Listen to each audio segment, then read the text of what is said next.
বাংলাদেশের সবচেয়ে বেশি কিশোর গ্যাং কোথায় বলেন আপনি? মোহাম্মদপুরে। বাংলাদেশের সবচেয়ে বেশি মাদকের আখড়া কোথায়? মোহাম্মদপুরে। এইখানে সবচেয়ে বেশি মাফিয়া, সন্ত্রাস, ভাড়াটে সন্ত্রাসী, অপরাধী, খুনি, মাদক ব্যবসায়ী, চাঁদাবাজি, যদি এই কথাটা আসে সবার আগে কোন এলাকার নাম মনে আসে? মোহাম্মদপুর।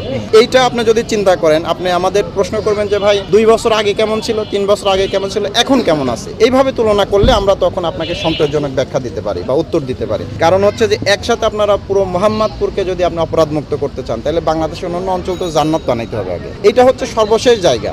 এইখানেও আমরা, আমাদের পুলিশও তো সীমিত, আপনি জানেন যে আমাদের সামর্থ্য খুব বেশি তাও তো না। আমরা মাত্র 200 থেকে 250 জন পুলিশ মিলে মোহাম্মদপুর এবং আদাবর 20 লক্ষ মানুষের নিরাপত্তা দিচ্ছি, যেখানে হাজার হাজার কিশোর গ্যাংয়ের সদস্য, যেখানে হাজার হাজার মাদক ব্যবসায়ী। এখানে কিন্তু বিহারি ক্যাম্প 5টা, আপনারা শুধু এই বড়টা দেখেন। এইখানে ওই বাম পাশে মোট 5টা বিহারি ক্যাম্প বা জেনেভা ক্যাম্প মোহাম্মদপুরে আছে, যেখানে প্রতিনিয়ত মাদক থেকে শুরু করে যত ধরনের অপরাধ আছে এখানকার লোকজন জড়িত। আমরা তো প্রতিনিয়ত ধরতেছি, আদালতে সোপর্দ করতেছি। ওই যে দেখলেন না, আমাদের ধরলাম একজন 1 বছর জেল কেটে সে 2 মাস আগে বের হয়েছে, আজকে আবার ধরা পড়ছে। আরেকজনের 2-3টা ওয়ারেন্ট আছে, সে জানেই না, এসে খুঁজতেছে, আমরা ধরতেছি। আমাদের এই কয়টা লোকই তো আমরা সব কাজ করি। আমরা ধরেন যে একই সাথে মাদক ব্যবসায়ীও ধরি, ছিনতাইকারীও ধরি, চাঁদাবাজও ধরি, কিশোর গ্যাংও ধরি। এদের আদালতে আমরাই প্রেরণ করি, 999-এ ফোন দিলে আমরাই যাই, অপরাধ হলে আমরাই তদন্ত করি, কোর্ট নিতে, মেডিকেলে আমরাই ধরি। একই লোক কিন্তু আমাদের একই অঙ্গে বহু